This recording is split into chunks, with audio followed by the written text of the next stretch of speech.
hiasi kehidupanku dengan kemurahan-Mu. Kau rancangkan masa depanku penuh dengan harapan. Sekali lagi katakan, Kau hiasi kehidupanku dengan kemurahan-Mu. Kau rancangkan masa depanku penuh dengan harapan.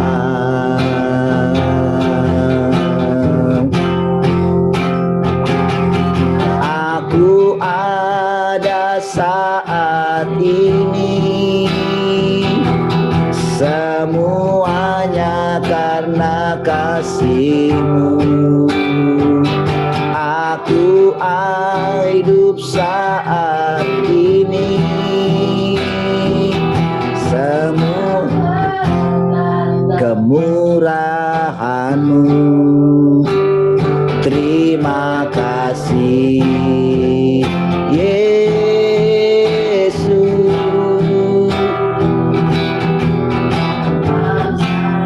baik, teramat baik bagiku.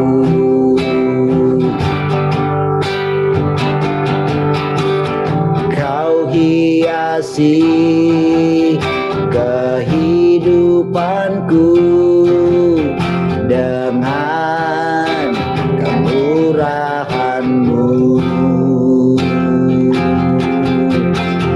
Kau rancangkan masa depanku penuh dengan harapan.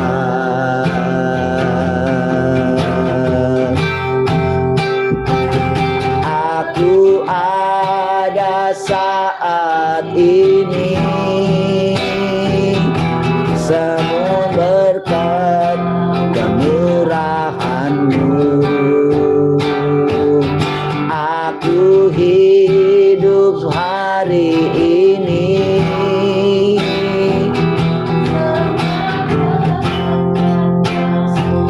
kemurahan-Mu. Terima kasih Yesus,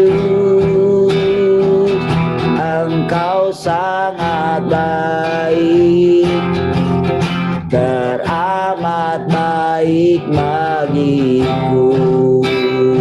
Oh, aku ada saat ini, semua karena kemurahan-Mu. Aku hidup hari ini, semua berkat kemurahan-Mu. Terima kasih Yesus, Engkau sangat baik, teramat baik bagiku. Terima kasih Yesus, Engkau sangat baik, teramat baik bagiku. Terima kasih, terima kasih Yesus, Engkau sangat baik, teramat baik bagiku.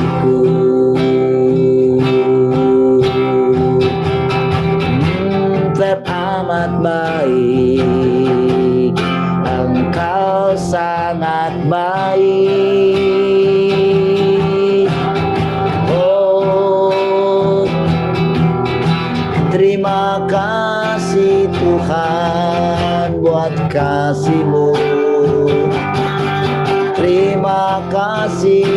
cintamu Tuhan.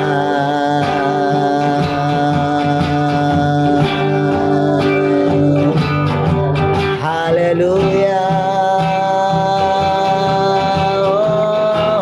Oh, kami memuji Engkau Tuhan, kasih-Mu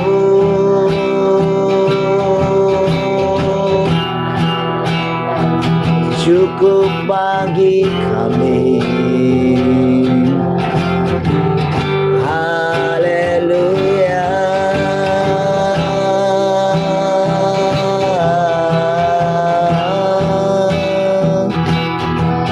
Terpujilah Engkau selamanya.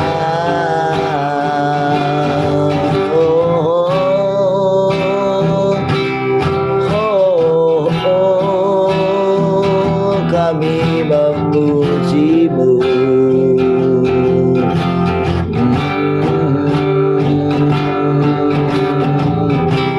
Saat indah ku berhadapan denganmu,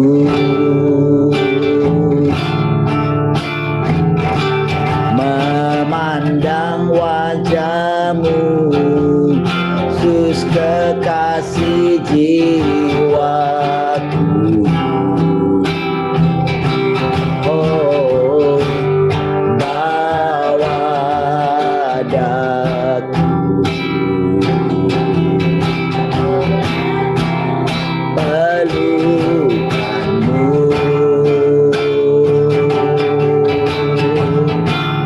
menikmati kasih dan indahnya hadirat-Mu. Hadirat-Mu Tuhan, hadirat-Mu Tuhan,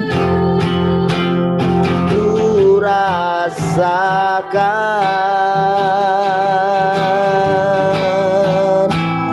kekudusan-Mu Bapa, penuhiku,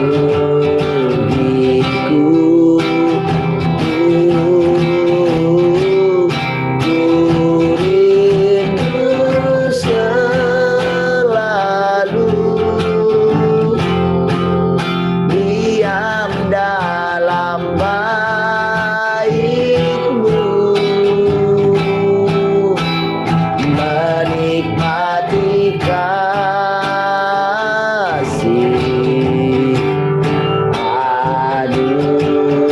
anugerah-Mu. Sekali lagi katakan, saat indah, saat indah berhadapan denganmu,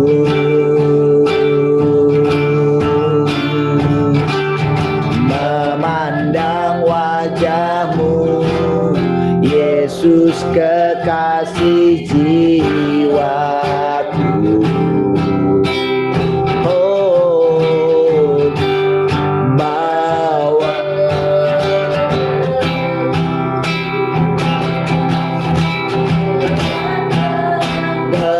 pelukan-Mu,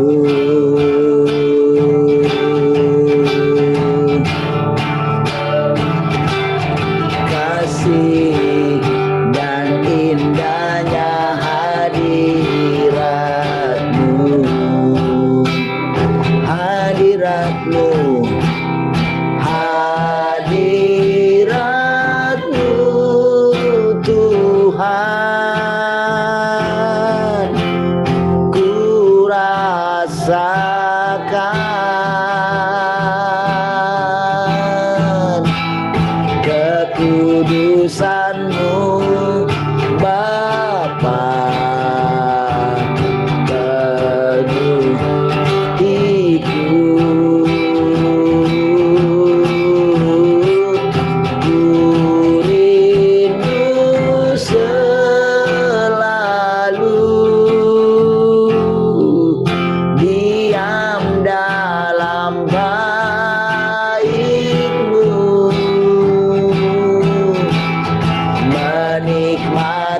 kasih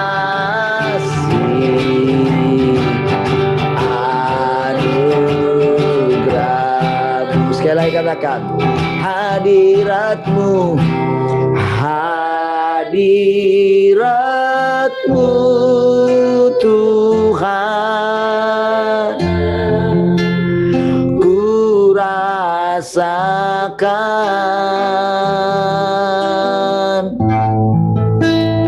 kekudusan-Mu Bapa, penuhiku.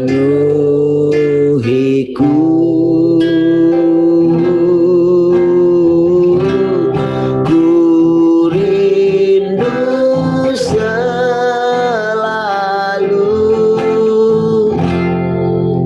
diam dalam bait-Mu, menikmati kasih anugerah-Mu, menikmati kasih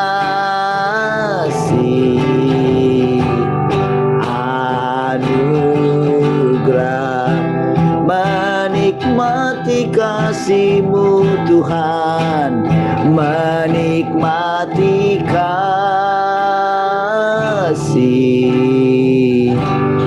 anugerah-Mu.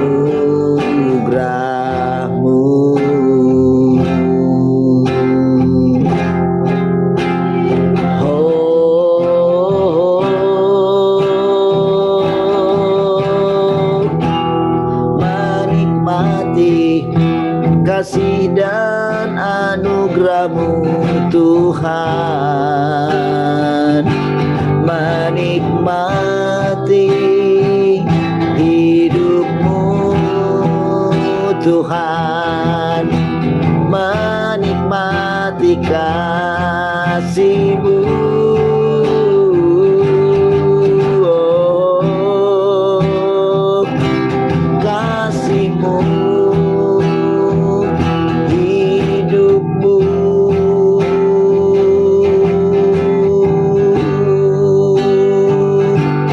Terima kasih Tuhan.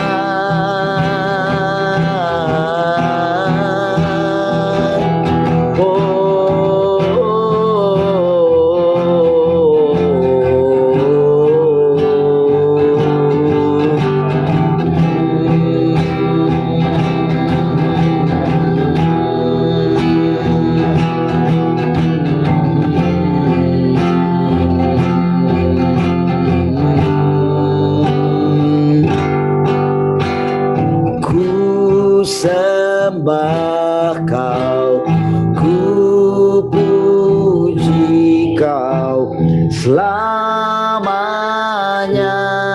tinggal di hadirat-Mu,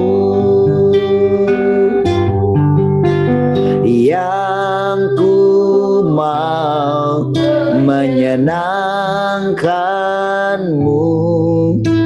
Yesus, Kau dambaan hatiku. Ku rindu Kau Tuhan, ku rindu Kau Tuhan, lebih dari segalanya.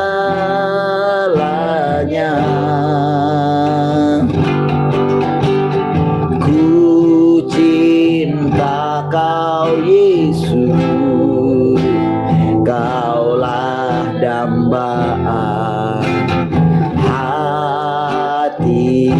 Sekali lagi katakan, ku rindu Kau Tuhan, ku rindu Kau Tuhan, lebih dari segalanya.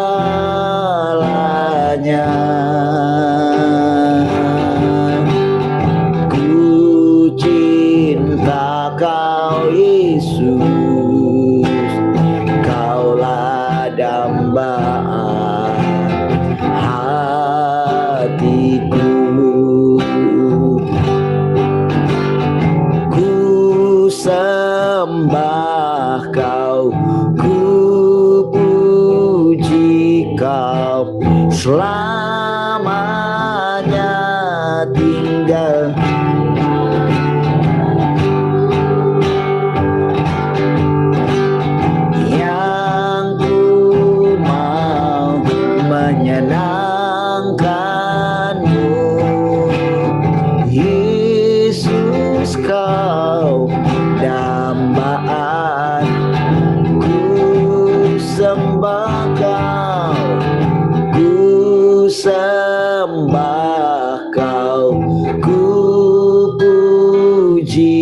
Kau selamanya tinggal di hadirat-Mu, yang ku mau menyenangkan-Mu. Yesus, Kau dambaan hatiku. Yesus, Kau dambaan hatiku. Yesus, Kau dambaan hatiku.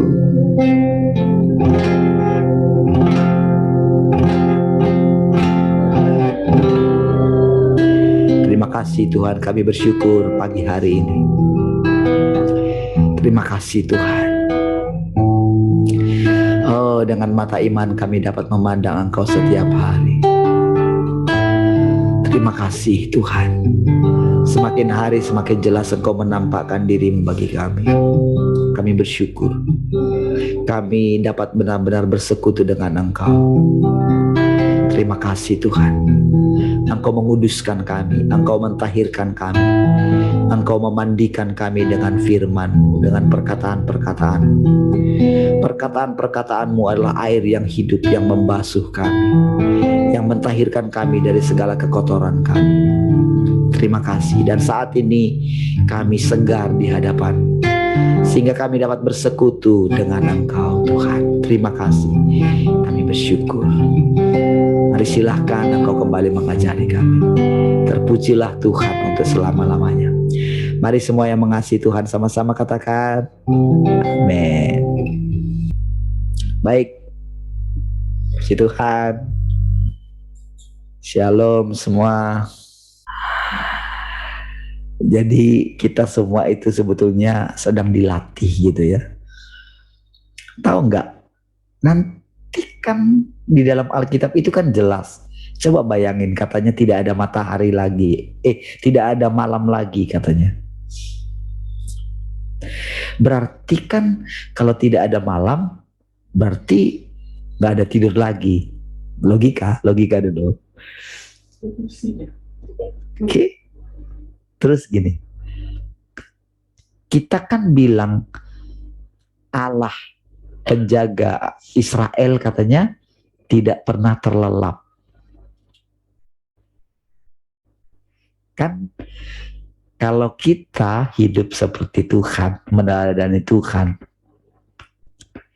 kan katanya kan Tuhan itu jadi jalan sama kita. Oke. Nah, Tuhan kan mendoakan, menyelaraskan dirinya ketika jadi manusia ya. Ingat ya, ketika dia jadi manusia, ketika Tuhan jadi manusia, benar-benar Allah itu yang tak kelihatan itu menampakkan diri dalam rupa manusia. Oke, benar-benar menampakkan diri dalam rupa manusia. Artinya manusianya itu manusianya Yesus. Kayak kita nih, pikiran kita, jiwa kita kan yang membuat kita jadi manusia itu kan jiwa ya. Oke, jiwa kita itulah istilahnya hakikatnya kita sebagai manusia. Oke. Nah, jadi cuman kan kita ini rusak. Beda dengan Tuhan Yesus, dia nggak rusak. Dia nggak pernah dirusak. Ibaratnya dia ini, kalau boleh dikatakan, seperti yang dijelaskan oleh Pak Andreas, dia itu kan Adam yang terakhir. Yesus itu kan Adam yang pertama. Jadi kan hanya ada dua Adam ya. Artinya dikatakan juga separuh dari rohku katanya. Jadi itu perjalanan yang pertama, yaitu Adam yang pertama. Kita semua berasal dari situ. Manusia yang lama ya. Nah, manusia yang baru itu adalah Yesus. Oke. Nah, lalu kan dikatakan kan, nah Jadi ketika Yesus ini, jadi ketika dia diinkarnasikan oleh Allah. Jadi yang di sana, yang di sorga itu menjadi manusia, hidup di dalam diri Yesus. Oke, namun penampungnya ini, dia kan harus menyesuaikan diri. Ibaratnya dia ini ciptaan.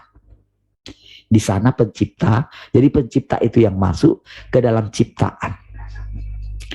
Namun karena memang itu adalah difirmankan oleh Allah, jadi memang benar-benar memang seluruh kemampuan Allah untuk membuat inkarnasi yang pertama ini berhasil, yaitu pasti berhasil karena firman-Nya. Nah, itu ya, berhasil. Nah, namun proses berhasilnya itu tetap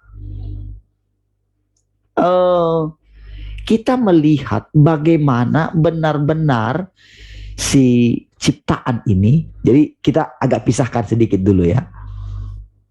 Agak pisahkan dulu sedikit karena ini terbukti dari kenapa dia bilang bahwa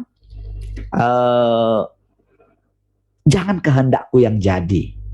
Kenapa dia berdoa? Itu kan semua adalah mewakili dirinya sebagai ciptaan.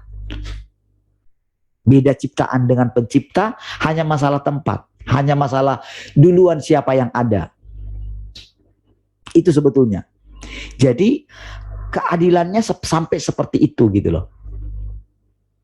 Karena sebetulnya kalau kita bebas dari Allah, kita kan bisa juga melakukan apapun gitu.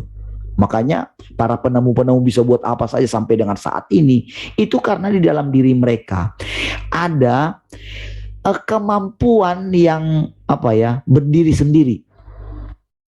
Oke? Kemampuan yang berdiri sendiri. Ya, terpisah dari Allah. Jadi diizinkan mereka terpisah dari Allah. Tapi sebetulnya manusia itu atau ciptaan itu, ya kita bicara manusia sajalah, karena kalau dengan malaikat kan dia sudah istilahnya sekarang dia sudah kepada manusia gitu ya. Nah, jadi ketika Yesus,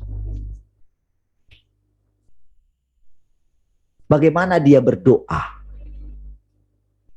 aku dan Bapa satu. Aku berdoa supaya mereka menjadi satu, sama seperti Bapa dan aku satu. Coba perhatikan semua misinya dari perkataannya itu. Jadi perkataannya Yesus itu ketika dia berkata-kata kepada murid-muridnya, perhatikan di sana ada satu hal dia yang benar-benar berbeda dengan bahasa kita. Berbeda dengan bahasa kita, maksudnya bahasa manusia gitu. Makanya kata-kata dia nggak dikenal gitu. Dan seperti inilah cara saudara mulai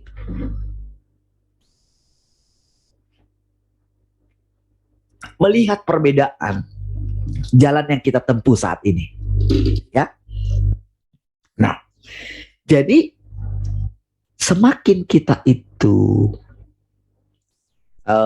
berjalan bersama dengan Tuhan, akan semakin banyak pikiran-pikiran kita harus diinterupsi atau diluruskan. Begini loh, bagaimana caranya? Apa yang kita pahami sebagai panduan kita kan selama ini kan Alkitab ya, panduan kita yang kelihatan, yang nyata. Memang seperti itu cara Tuhan untuk menunjukkan keberadaan Dia adalah dengan berfirman. Firman-Nya lah yang boleh kita pegang supaya kita tidak sesat. Namun si jahat juga itu mengetahui di dalam diri kita ada kemampuan untuk berdiri sendiri. Yaitu makanya itu caranya dia mengatakan, tidak, kamu tidak akan mati, tapi kamu akan jadi seperti Allah, tahu tentang yang baik dan yang jahat. Tahu nggak? Tahu tentang yang baik dan jahat itu, justru disitulah kematian. Maksudnya kematian di situ sebetulnya adalah begini. Jadi menurut iblis, dia pikir karena begini, diam-diam si iblis itu, si jahat itu mulai agak menemukan permasalahan di dalam dirinya ketika dia terpisah dari Allah. Dia mulai menemukan di dalam dirinya masalahnya, apa namanya, penderitaan yang dia alami ketika dia harus diusir dari sorga. Dia nggak bisa lagi bertemu dengan teman-teman dia yang dulu gitu ya, nggak bisa lagi. Di dalam diri dia langsung berseberangan dengan Allah gitu. Dan pada akhirnya dia tahu ternyata walaupun dia itu hampir sama seperti Allah, tetap dia nggak bisa melawan Allah, nggak bisa, karena dia ciptaan gitu. Oke? Nah, jadi saudara, dia merasakan kematian itu sebetulnya. Makanya ketika dia dilemparkan ke bumi, kan bumi jadi kacau balau. Dia jadi stres gitu loh. Itulah kematian pertama sebetulnya. Makanya Tuhan wanti-wanti kepada manusia, jangan kamu makan. Jadi sebetulnya yang dimakan itu adalah pengetahuan tentang yang baik dan yang jahat gitu loh. Jadi tahu. Jadi ibaratnya begini, kalau tadinya manusia itu damai karena dia nggak tahu tentang yang baik dan yang jahat, nggak tahu. Ya nggak tahu kalau dia itu telanjang gitu, nggak tahu. Oke, jadi makanya perintahnya cuma satu, jangan makan itu. Karena begitu kamu makan itu, memang betul seperti kata iblis, kamu akan jadi seperti Allah. Tetapi mereka ini nggak ngerti bagaimana Allah itu, apa sebetulnya yang menjadi Allah itu menurut manusia ciptaan ini enak gitu. Oke, menurutnya enak. Kan seperti itu saudara. Begitu seseorang kan dia penasaran. Misalnya kalau orang misalnya dulu sebelum dia ini tahu merokok gitu. Ya, atau dengar-dengar kabar dari orang kalau misalnya narkoba itu wah enak katanya. Nah, dia pikir wah pengen. Itu kan enak katanya, bisa gini bisa begini. Itu kan yang dikatakan dunia kan kepada dia atau teman-teman sepergaulan dia yang menikmati itu. Tetapi dia tidak tahu kalau begitu menikmati dia nggak akan bisa keluar dari situ. Oke. Contohnya gini juga. Ketika murid-murid ingin duduk di samping kanan Allah. Ada dua orang itu kan. Dan ibunya juga datang kan. Tuhan bilang apa? Kamu tidak tahu yang kamu minta. Bisakah kamu, sanggupkah kamu meminum cawan yang harus aku minum? Jadi sebetulnya tahu nggak, cawan yang harus diminum oleh Tuhan Yesus itu sebetulnya adalah buah yang dimakan oleh Adam.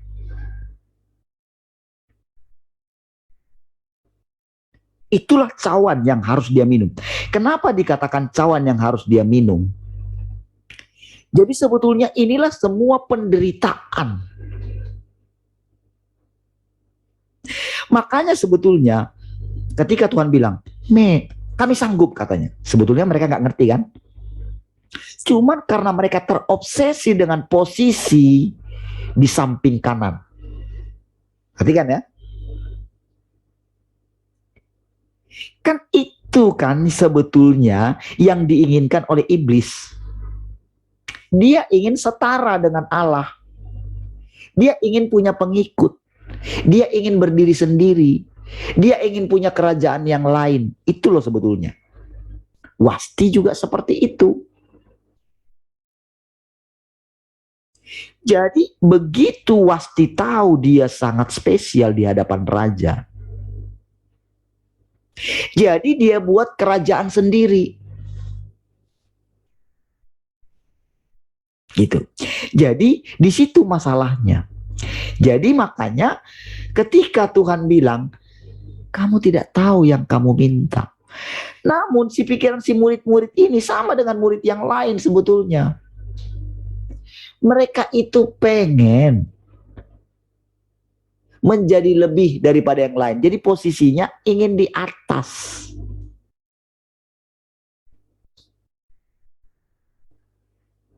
Makanya pengajaran yang seperti ini itu sebetulnya kalau kita perhatikan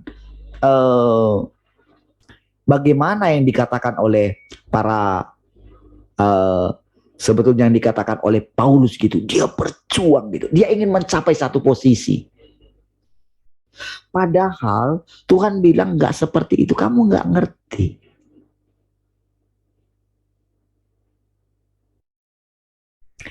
Sebetulnya posisi kita sudah di sana. Namun sekarang ketika Tuhan itu memberitakan, kamu harus meminum cawan. Memang kita harus meminum cawan itu pada akhirnya. Namun sekarang dia bilang begini, kamu tidak akan sanggup meminumnya. Hanya aku yang sanggup. Makanya akulah jalan. Jadi ketika dia bilang, akulah jalan, kebenaran, dan hidup, dia katakan itu sebagai diri dia. Gini loh, aku sedang mewakili kalian semua. Kalian nggak usah inilah, nggak. Kalau kalian tersandung dengan aku, coba lihat perbuatan-perbuatanku. Artinya gini, kamu lihat buahku loh. Kira-kira begitu perkataan Tuhan terhadap orang-orang yang tersandung dengan kemanusiaannya. Tuhan tahu, saudara, perkataan dia itu memang sangat menyinggung. Karena dia menyamakan dirinya dengan Allah. Itu sangat menghujat memang, saudara. Cuman kalian gak ngerti ini loh aku. Kalau aku mau terus terang sama kalian gitu. Tuhan itu ngomong. Saudara mesti tahu bagaimana perasaan Tuhan pada waktu itu. Ingat ya, pelajaran kemarin tentang yang umur 12 tahun itu. Sebetulnya kita mau membahas itu, saudara ya. Tapi nanti, mungkin pasti ada waktunya ya. Kalau kita nanti ada waktu, kita coba bahas dari ayat-ayat itu ya. Nah, tapi mungkin dari sini kita mau jelasin lagi. Ya, perhatikan. Jadi saudara, sekarang kita itu sedang begini. Dia itu sedang menampakkan diri kepada kita. Menampakkan diri itu benar-benar begini, saudara. Kita sendiri secara pribadi. Jadi begitu kita mulai mengerti tentang inkarnasi, Tuhan datang berinkarnasi. Lalu dia menjelaskan bagaimana kilat itu memancar. Perhatikan saudara baik-baik. Jadi saudara, Tuhan yang berinkarnasi di Tiongkok itu, saudara, itu sebetulnya sama seperti Tuhan. Perasaannya itu persis seperti Tuhan Yesus ketika dia mulai menyadari dirinya. Jadi perenungan dia, jadi ketika dia umur 12 tahun, dari umur 12 tahun itu, di situ benar-benar dia harus menyesuaikan dirinya. Karena dia itu sekarang tahu dia itu anak Allah yang tidak kelihatan. Oke? Jadi benar-benar umur 12 tahun itu benar-benar dia sampai gini, saudara. Sampai dia itu menjadi, kalau boleh kita boleh bilang, saudara, kalau kita boleh lihat sekarang, dia menjadi orang yang hampir tidak waras menurut dunia ini. Karena pemikirannya berbeda. Kalau nabi masih bisa dia bilang demikian firman Tuhan. Kalau dia tidak, dia benar-benar bilang gini. Jadi dia benar-benar kayak Tuhan yang bicara. Kayak Tuhan lagi. Gimana coba saudara bisa menghidupi kehidupan di mana saudara itu seperti Tuhan? Gimana caranya menghidupi itu? Nah, pada umur 12 tahun itu saudara, itu benar-benar dia menghadapi satu gejolak yang luar biasa. Yaitu di mana Allah itu benar-benar menunjukkan dirinya di rumahnya itu. Kira-kira begini, nak, aku adalah bapakmu, ini adalah rumahmu. Jadi sebetulnya fase dari sampai 12 tahun itu saudara, dia itu sedang begini, sedang mulai menyadari dirinya, who am I? Yang lain punya bapak di bumi.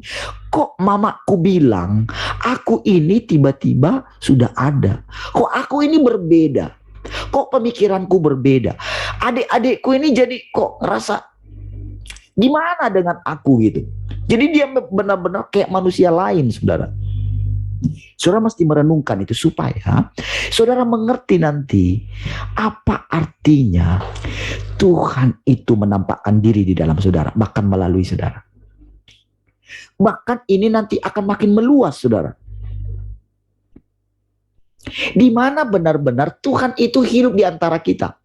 Jadi bukan masalah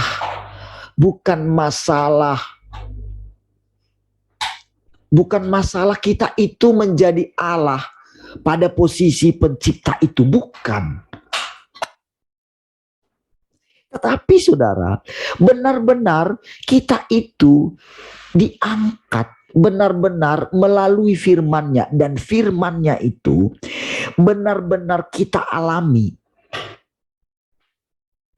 Jadi dalam hal ini saudara mesti merenungkan itu. Karena dia mengatakan akulah jalan, kebenaran, dan hidup. Jadi pada saat itu saudara, ketika umur 12 tahun itu saudara, dia benar-benar mendengarkan perkataan di dalam hatinya. Oke, sekarang Anda tahu ya, sekarang itu simpan, pendam.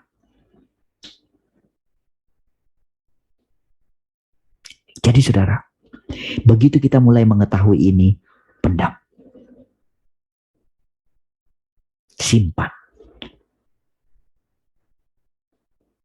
Lalu dia mengatakan, lalu si yang menemukan harta karun itu, yang menemukan ladang itu, dia jual segala miliknya.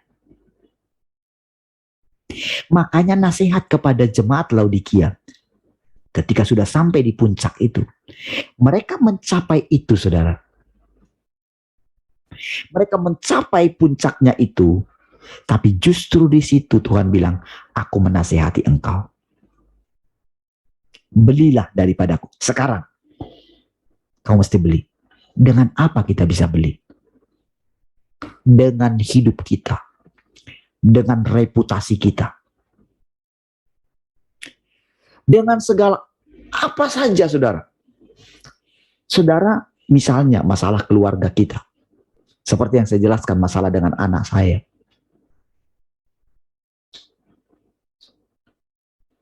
Jadi karena memang saudara, karena memang kan firman Tuhan yang bilang, kamu tidak dua lagi, tapi satu. Misalnya saya dengan istri saya.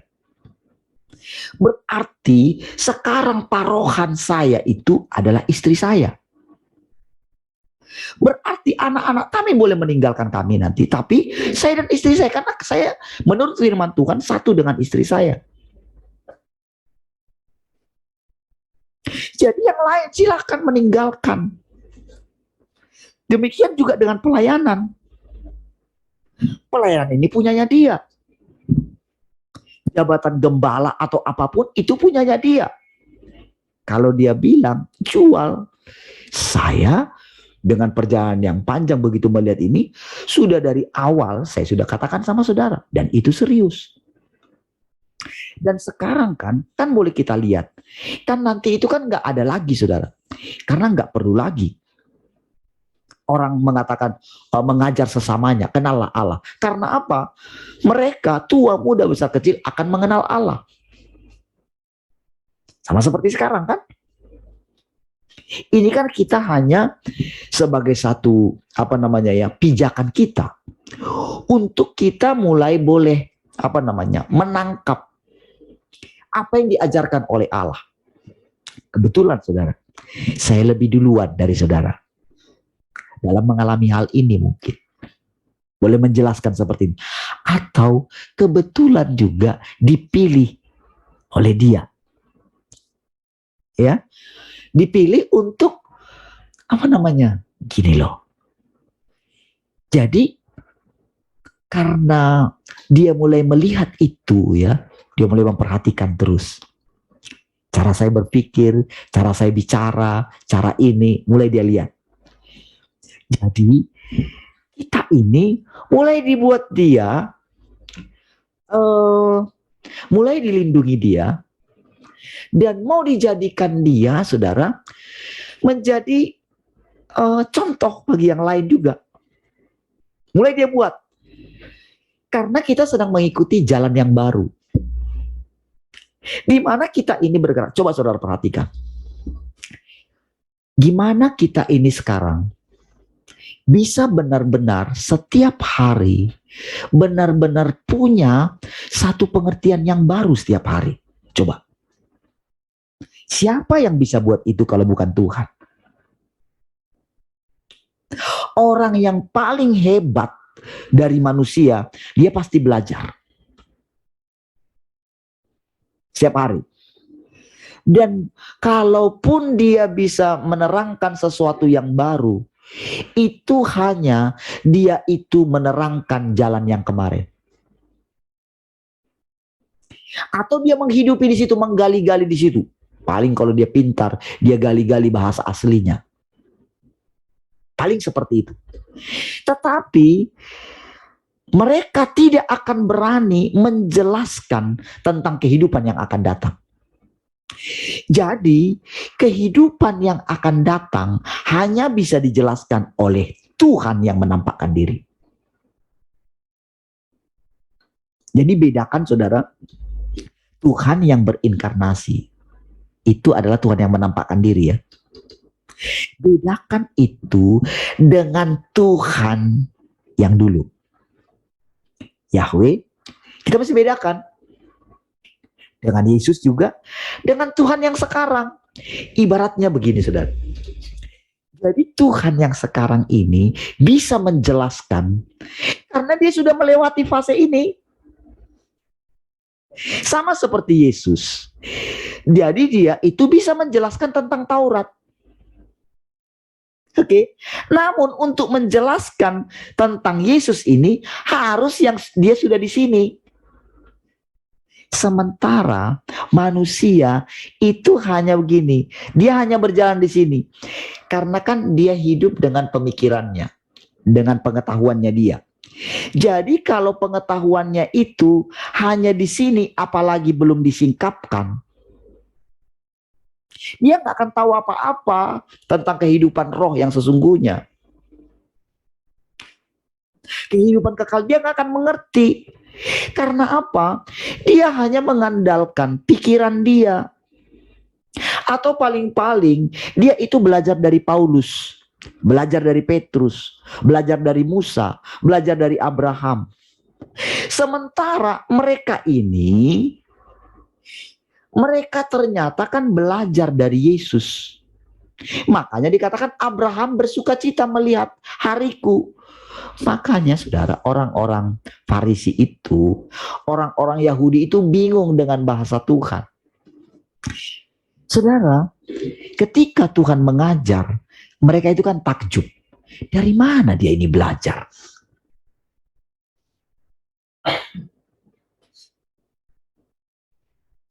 Jadi mereka tidak pernah mendengarkan ahli-ahli Taurat mereka mengajar seperti Yesus. Yang tak pernah belajar Taurat. Karena kalau belajar Taurat itu saudara harus ada di sinagoge. Sama seperti Paulus. Jadi sebelum dia berjumpa dengan Tuhan, dia itu Petrus dan murid-murid yang lain, mereka itu pernah ada di sana belajar tentang Taurat. Namun mereka tersandung dengan kehidupan para senior-senior mereka. Sehingga mereka mencari Tuhan di luar. Itulah ketika mereka diam-diam mempelajari kehidupan Tuhan. Diam-diam dari belakang. Karena pada waktu itu saudara, Yesus sudah mulai terkenal. Mereka ini gini saudara. Jadi dari jauh gitu. Dari jauh. Kan mereka itu kan jadinya kan nelayan. Jadi waktu Yesus pinjam perahunya Petrus. Ya, ketika dipinjam. Lalu setelah selesai itu kan. Lalu sekarang ayo kita ke tengah katanya. Tebarkan jalamu sebelah kanan katanya. Oke. Wah, ketika dia, padahal mereka sudah semalam-malaman, saudara. Ini sebelum Yohanes pasal 21. Ini pada awal ketika dia dipanggil. Wah, dia langsung tersungkur, saudara. Aduh, pergilah daripada aku, Tuhan. Aku nih nggak layak, katanya. Tapi Tuhan bilang sama dia, aku akan menjadikan engkau menjadi penjala manusia. Ikut. Dia ikut. Oke? Nah, saudara, jadi saudara, Tuhan Yesus pada waktu itu benar-benar dia itu mendapatkan pengajaran-pengajarannya langsung, bahkan dari perkataannya itu saudara, benar-benar Yesus itu mengajar atau bahkan dia mengatakan, yang aku katakan kepadamu, aku tidak bisa mengatakan sesuatu dari diriku sendiri kalau bukan Bapakku yang mengatakannya. Bahkan aku tidak bisa berbuat apapun kalau bukan aku melihat Bapa melakukannya. Saudara, dia benar-benar menceritakan, dia ngomong sesuatu yang benar-benar saudara, itu benar-benar kalau saudara mungkin hidup di zaman itu saudara juga akan dilema gitu. Apalagi kalau misalnya saudara itu apa namanya ya, seperti Paulus gitu punya apa namanya pendirian teguh tentang Taurat, kesombongan saudara terhadap Taurat itu saudara membuat orang Israel itu menjadi sombong. Pengajarannya Musa. Orang yang beragama selalu begitu, selalu begitu. Makanya dikatakan pengetahuan. Di situ ketika kita mengetahui pengetahuan, justru disitulah saudara Tuhan mengatakan dalam perumpamaannya, pendam. Setelah pendam, dia katakan dia jual seluruh miliknya. Seluruh milik inilah seluruh keberadaan kita, saudara. Makanya Tuhan katakan, kamu ditampar pipi kiri, kasih pipi kanan. Kalau kamu dihina, jangan membalas. Kalau orang mengata-ngatai kamu, keep. Supaya kamu bisa masuk ke dalam kerajaan itu. Saudara tahukah saudara? Ya, santai dulu.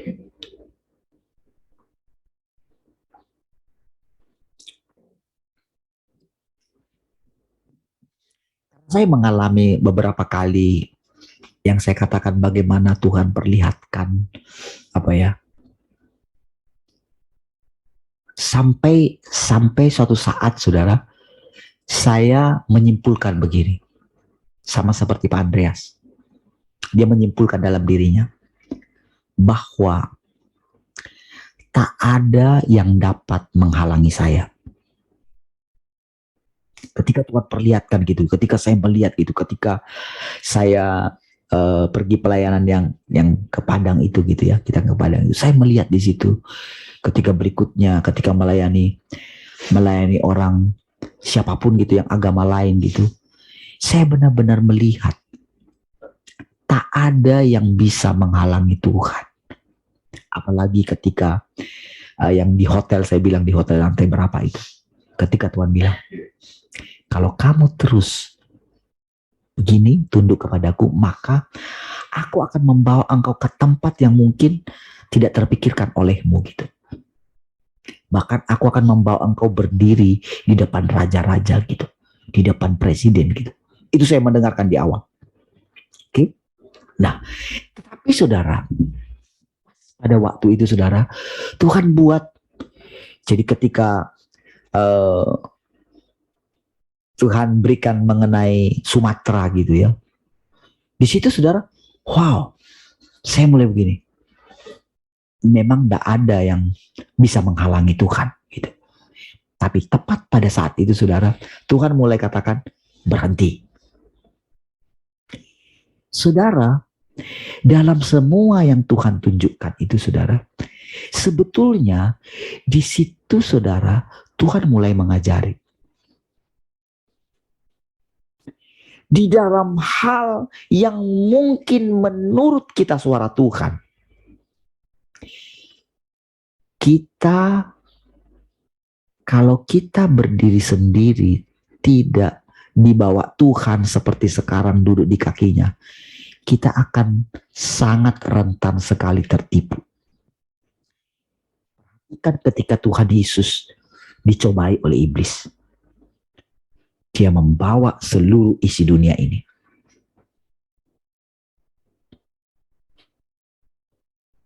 Aku akan serahkan kepadamu. Lihat itu pencobaannya.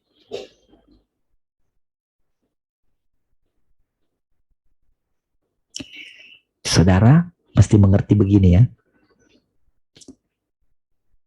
Yesus, dia itu hanya menampung seluruh kepenuhan Allah. Namun untuk dia itu, saudara mesti mengerti, posisi dia pada waktu itu adalah ciptaan. Perhatikan baik-baik. Dia ciptaan pada waktu itu dan di dalam diri dia ada unsur ciptaan, yaitu unsur manusia. Namun dia itu berbeda dengan adanya Roh Allah, di mana Roh Allah itu memerintah di dalam dia. Oke, dalam dia.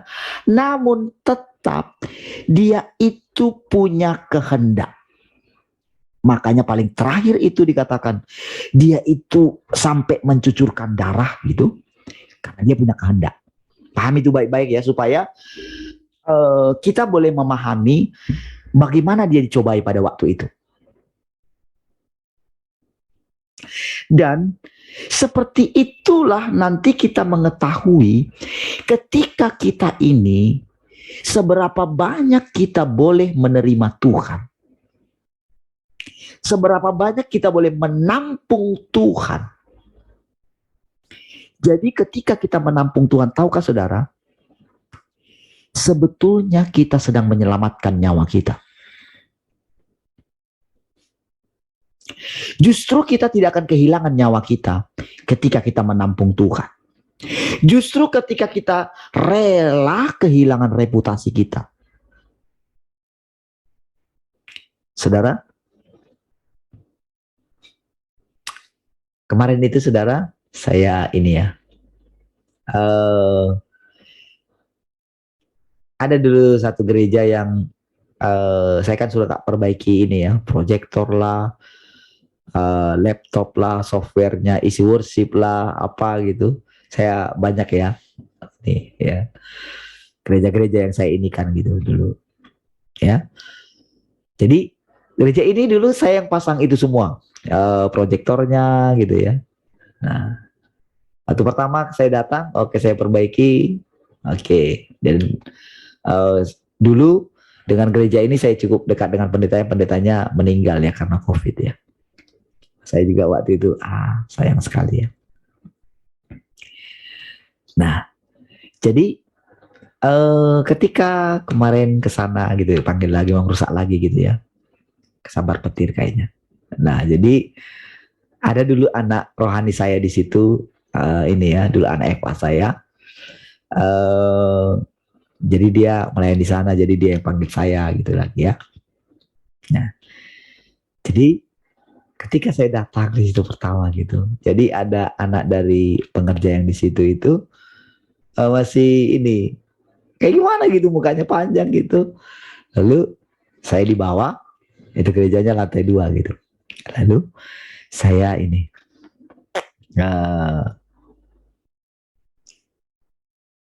dilihat dia gitu kan, dia datang dengan muka gimana gitu ya. Om yang mau perbaiki proyektor ya gitu. Iya, saya bilang gitu. Cuman di situ saya kan sebetulnya nggak kerja itu lagi kan Tuhan kan gitu kan. Tapi ketika dibilang kayak gitu, padahal yang saya ingin membantu saja gitu kan.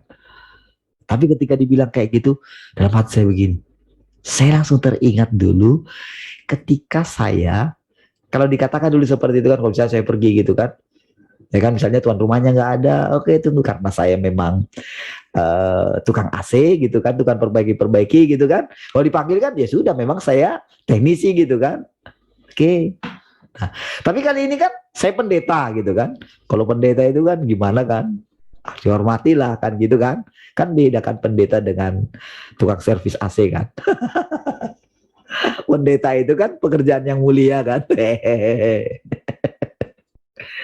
Jadi saudara ketika seperti itu saudara, dengan ini saudara, jadi benar-benar aduh, saya rasanya gimana gitu ya. Ya itu di atas. Sampai saya bilang gini, kenapa nak? Saya bilang, karena banyak anak-anak muda di sana gitu. Jadi mereka itu kayak gimana? Kayak benar-benar menganggap saya ini benar-benar kayak tukang, ya kayak tukang servis lah gitu ya. Saya benar-benar di situ. Hei, saya lihat dia mukanya nggak ada tangga ya. Dia ada. Padahal saya tahu ada tangga kemarin di situ kan. Dia ini dia lihat kursi gitu. Kursi di situ yang jadi mungkin dia gimana gitu kan. Jadi dia tarik kursinya gitu loh. Untuk jadi kayak tangga saya gitu kan. Nah, saya bilang, kenapa mukamu panjang nak? Saya bilang gitu. Kenapa kok seperti itu? Gitu. Yang lain juga saya lihat begitu gitu. Oke, tapi dalam hati saya begini. Tiba-tiba Tuhan bilang gini. Kalau kamu dulu, ingat gak kamu dulu ketika kamu tukang servis? Kamu gak akan tersinggung dengan ini. Tapi ketika kamu sekarang bukan tukang servis, diperlakukan seperti ini, kamu tersinggung kan? Wow, saya di situ satu pelajaran. Aduh. Nah, singkat cerita, saudara, ketika jadi bapaknya datang, lalu bapaknya ini bilang sama saya, Bapak mau kopi Pak? Oh boleh Pak. Nah ternyata yang tadi itu anaknya dia gitu. Lalu dia suruh, baru saya lihat mukanya cerah. Oh, kayaknya baru sumringah. Pak anaknya sudah, uh, itu anak bapak ya? Iya, anak saya, dia cerai juga ya. Anak saya satu-satunya, satu saja anak saya, dia bilang. Oh, dia sudah kelas berapa Pak? Oh ternyata masih SMP kelas 2 katanya. Aduh, barulah saya ingat anak saya. Anak saya kan persis seperti ini juga. Pendiam gitu. Kalau ada orang gimana gitu ya. Mungkin orang bisa nilai dia sombong. Namun memang seperti itu. Kadang saya aja mau ngomong gimana. Memang seperti itu. Baru dari situ saudara, saya langsung ingat. Oh jangan-jangan anak saya seperti ini ya Tuhan gitu. Dari situ benar-benar saya belajar gitu ya. Iya ya Tuhan ya. Saya jadi gimana ya?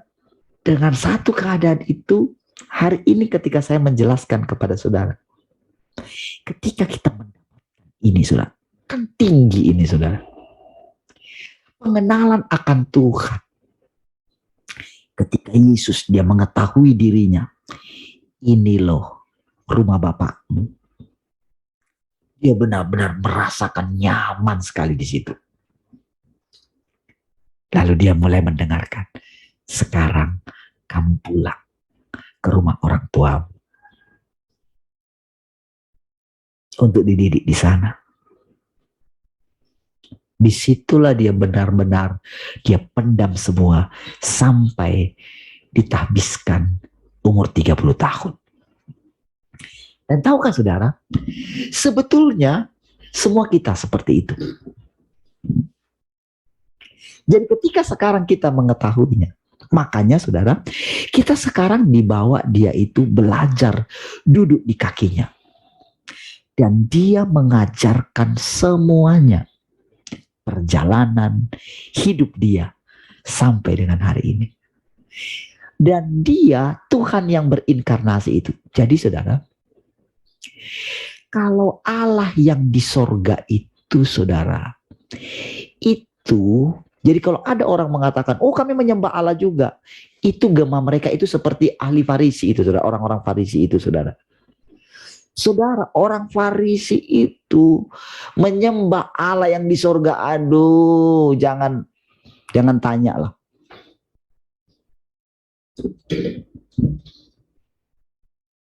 Mereka rela mati untuk itu, saudara. Rela kok.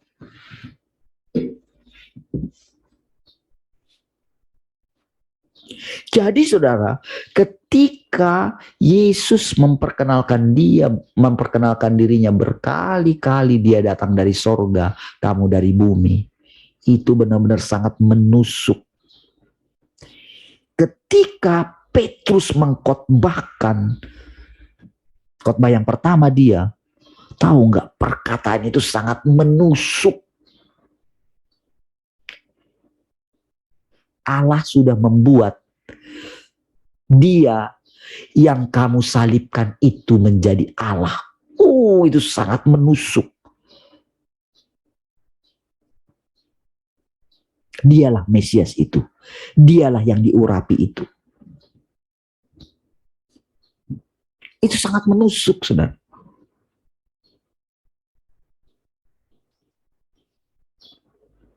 Jadi ketika dia pertama kali, yang kedatangan kedua, dia memperkenalkan diri di sana, saudara. Oke? Nah, saudara, dikatakan di situ kilat memancar. Tahukah saudara? Ada satu bahaya. Ketika murid-murid melihat ada orang yang entah dia membuat mujizat atau memberitakan Injil juga pada waktu zaman Yesus ya. Ada orang yang membuat mujizat. Tuhan bilang apa sama mereka?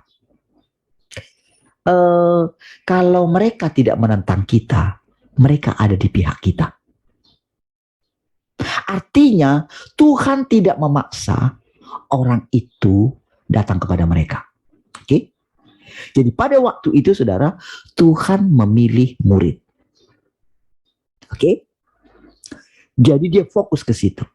Nah, jadi saudara, sama seperti sekarang ini, kan kalau kita lihat kan, jadi ada kecenderungan kalau kita dapat sesuatu, ini termasuk mereka itu sedang mendapatkan Tuhan. Oke? Dan memang benar-benar Tuhan yang berinkarnasi itu datang di sana. Oke? Nah, tapi saudara, kalau kita kalau kita mengambil untuk diri kita sendiri, jadi orang-orang termasuk yang di sekeliling itu bisa diam-diam seperti Yudas ingin membangun kerajaan untuk diri mereka sendiri. Oh, saudara, itu saya dapatkan benar-benar, saudara, ketika saya mulai begini, tanya sama Tuhan gitu ya. Kenapa ya Tuhan, kok saya nggak digerakkan ya untuk bergabung dengan mereka gitu. Lalu Tuhan, apakah mereka itu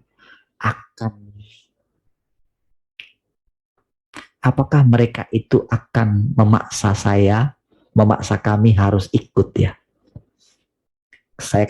Kita kan punya pengalaman kan dengan RTM ya. Kan pada waktu itu kan kita kan mau berdiri sendiri ya. Dalam arti begini, kita mau pakai pengajaran itu kan.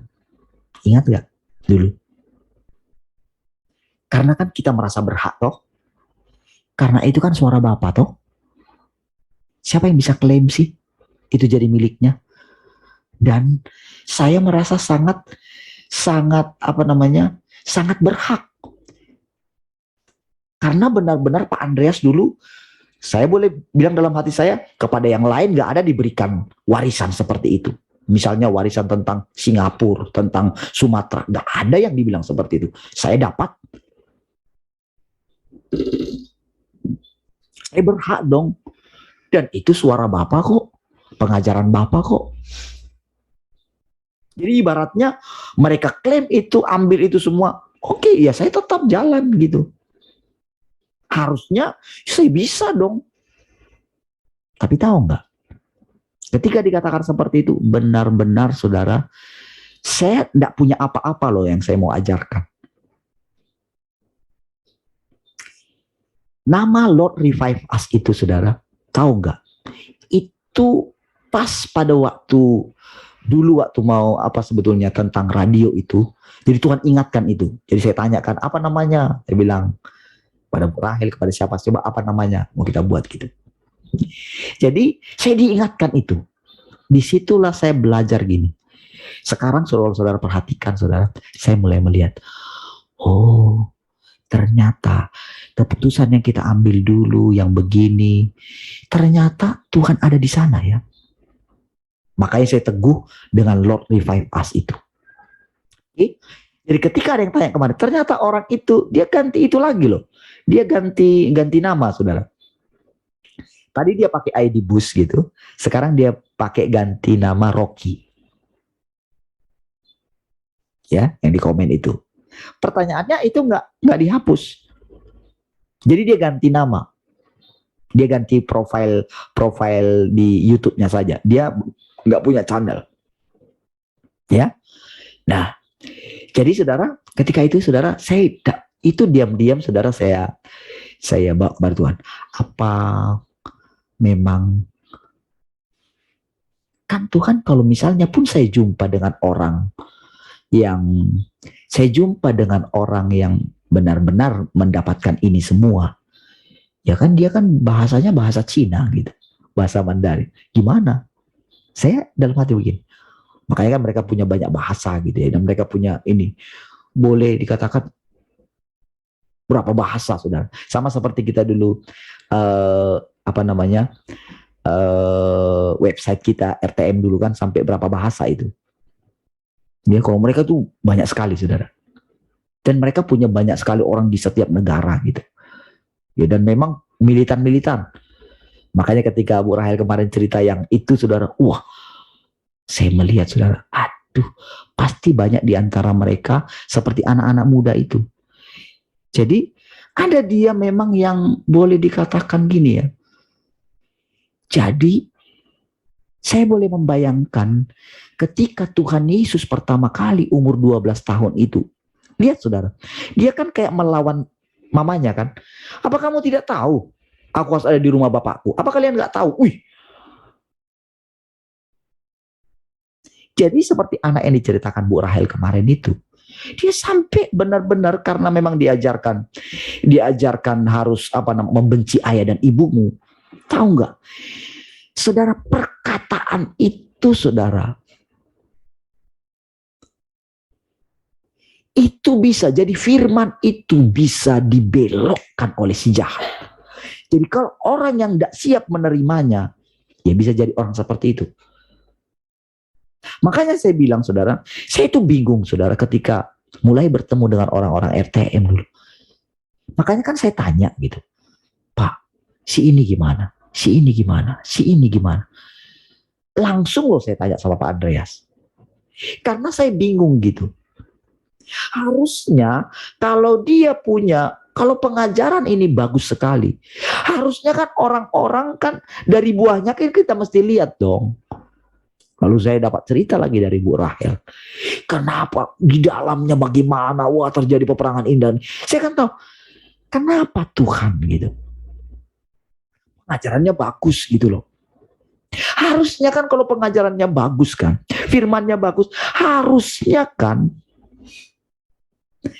menunjukkan dong sebagaimana hidupnya Bapa itu, sebagaimana hidupnya Roh Kudus itu, sebagaimana hidupnya Kristus itu. Tetapi kenapa orang-orangnya seperti ini? What's wrong?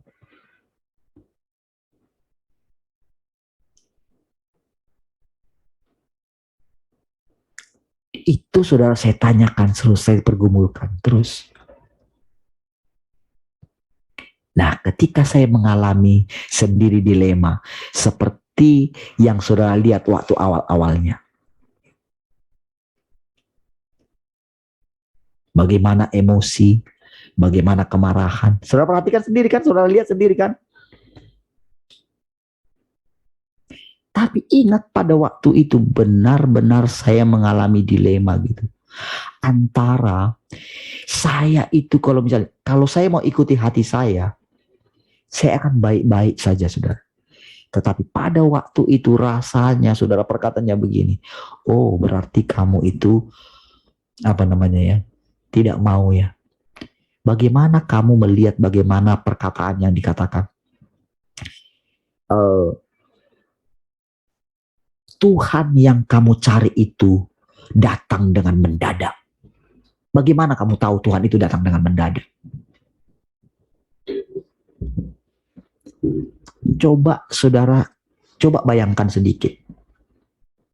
Kekacauan yang sedang saya alami antara saya mengikuti diri saya dengan mengikuti Tuhan yang membawa ke jalan yang membingungkan itu. Di satu sisi, saudara, saya benar-benar mendapatkan suara Tuhan. Tetapi di sisi lain, saya mendapatkan pertentangan dari saudara. Saudara, sekarang ini saudara baru mulai agak lebih tenang saya bisa ngajar. Karena apa? Tuhan mulai singkirkan orang-orang. Dan Tuhan mulai tetapkan saudara bahwa saya tidak peduli. Entah saya sendiri pun. Udah sampai seperti itu terus saudara.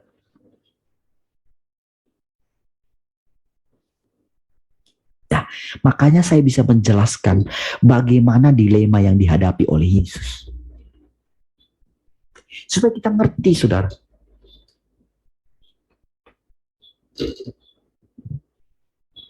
Makanya ketika kita dicecar terus gitu kan sama mereka. Awal-awal itu kan kita klik yang tombol birunya itu. Langsung itu berkali-kali saudara. Saya akan hubungkan dengan ini katanya.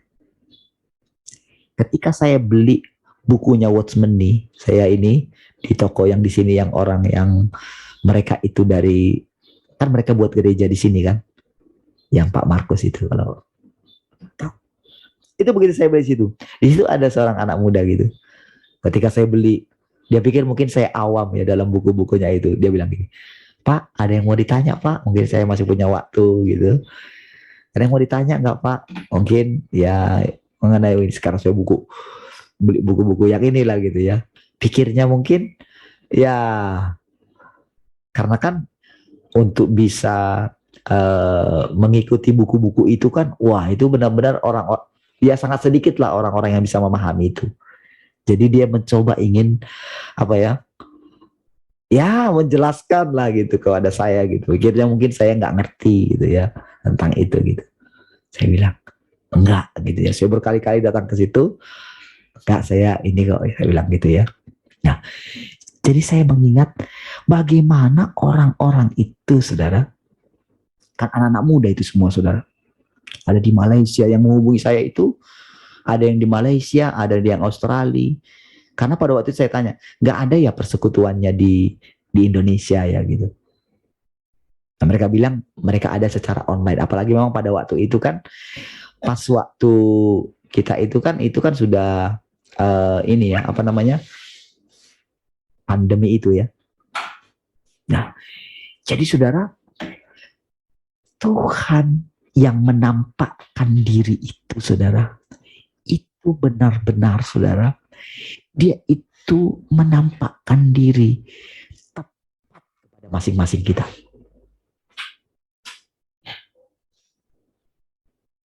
Dari penjelasan-penjelasan yang saudara dengar selama ini, dia sedang menceritakan rahasianya. Dan saudara masing-masing akan punya pengalaman. Kalau saya punya pengalaman seperti yang dialami oleh oleh Yesus itu gitu. Masing-masing kita punya pengalaman. Dan itulah artinya kita dilahirkan kembali. Dan tahu nggak saudara? Ketika kita memulai hidup ini, nanti kita akan dibawa menyelesaikan seluruh kesalahan kita dari kita sejak lahir. Semua itu kayak ditebus lewat perjalanan yang kita jalani bersama dengan Dia. Itulah artinya Tuhan menyelamatkan kita.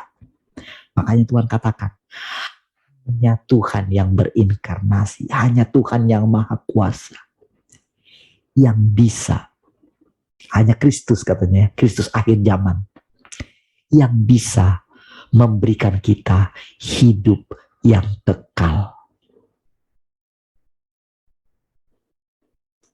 Itulah hidup yang sesungguhnya. Tuhan menawarkan Yohanes 3 ayat 16. Tapi realnya, makanya dikatakan saudara, ini pekerjaan yang terakhir. Semua orang pada akhirnya akan mengalami pekerjaan yang terakhir. Cuman masalahnya, ada di antara mereka yang harus mengalami dulu lewat yang namanya kematian secara fisik. Tetapi ada orang yang tak perlu melewati kematian secara fisik. Kita tidak bisa memilih. Tetapi walaupun sekarang misalnya, entah karena apa kita tidak tahu ya, karena ini Tuhan yang menentukan. Jadi kita nggak bisa bilang begini, oh gema daripada Yakobus dan Yohanes, tempatkanlah aku di sisi kiri dan di sisi kanan gitu ya. Itu kita nggak mengerti. Jadi kalau kita itu ingin mencapai sorga, ingin mencapai tempat yang paling dalam hati Allah, oke, di satu sisi Dia mendengarkan kita. Tapi suatu saat kita akan mengerti, kamu tidak mengerti apa yang kamu minta.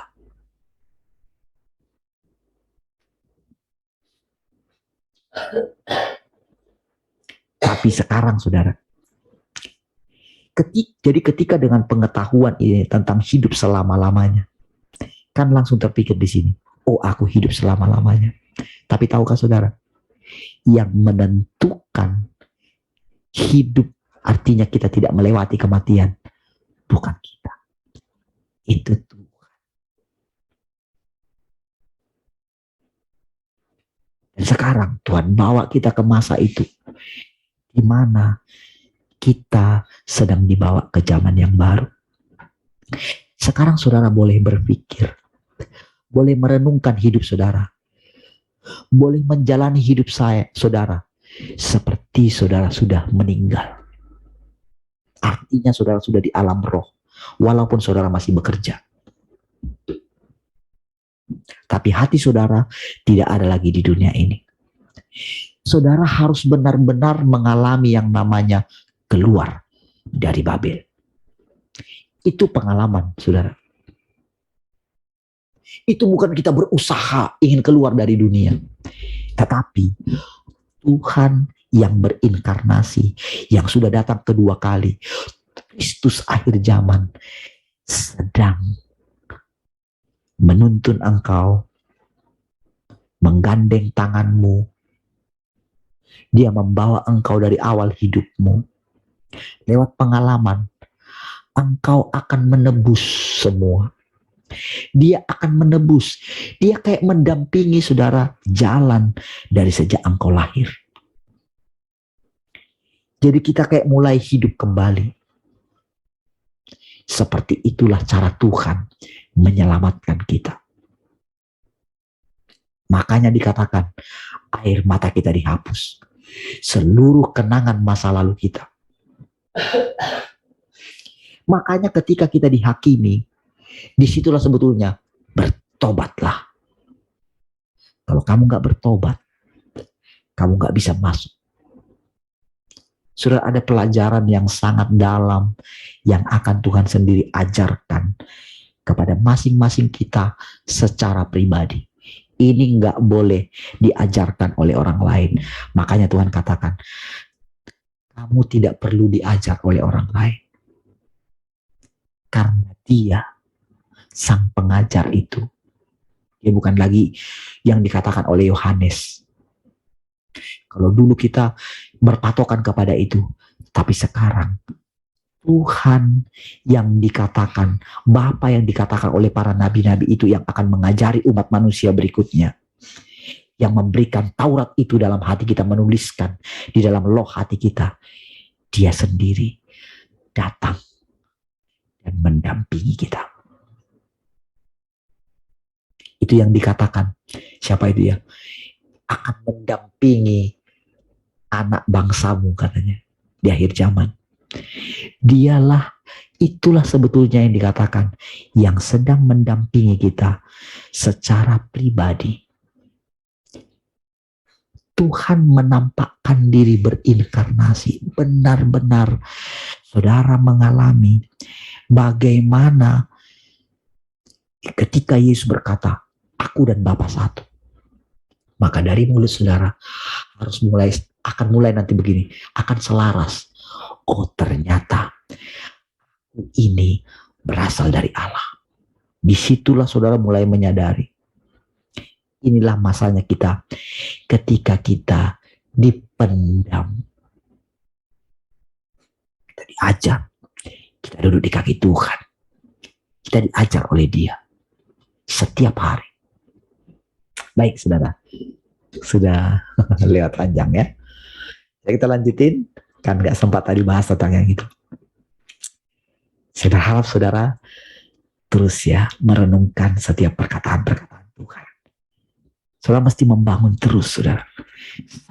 Sampai saudara benar-benar aku sudah melihat Tuhan. Aku melihat Tuhan. Tuhan menampakkan diri kepadaku. Sampai saudara mengerti arti kata penampakan itu. Oh, banyak sekali perubahan yang akan terjadi. Saudara rasanya seperti baru lahir. Baru memulai satu kehidupan yang baru. Inilah sebetulnya kehidupan surga. Ada banyak sekali saudara rahasia-rahasia tentang kerajaan surga yang akan disingkapkan kepada saudara. Bukan perumpamaan lagi. Saudara benar-benar real. Menikmati bagaimana dilepaskan dari cengkraman dunia ini. Baik, mari kita berdoa. Terima kasih Tuhan, bersyukur untuk pagi hari ini. Kau nyata di tengah-tengah kami. Oh, terima kasih Tuhan. Kami persembahkan hidup kami sepanjang hari ini. Sebagai persembahan yang hidup, yang kudus, yang berkenan kepada-Mu. Silakan Tuhan. Kami mengasihi Engkau. Karena Engkau mengasihi kami. Kami satu dengan Engkau. Karena Engkau yang mengatakannya. Terima kasih Tuhan. Kami bersyukur. Haleluya. Mari yang mengasihi Tuhan sama-sama katakan. Amin. Puji Tuhan. Tuhan Yesus memberkati semua.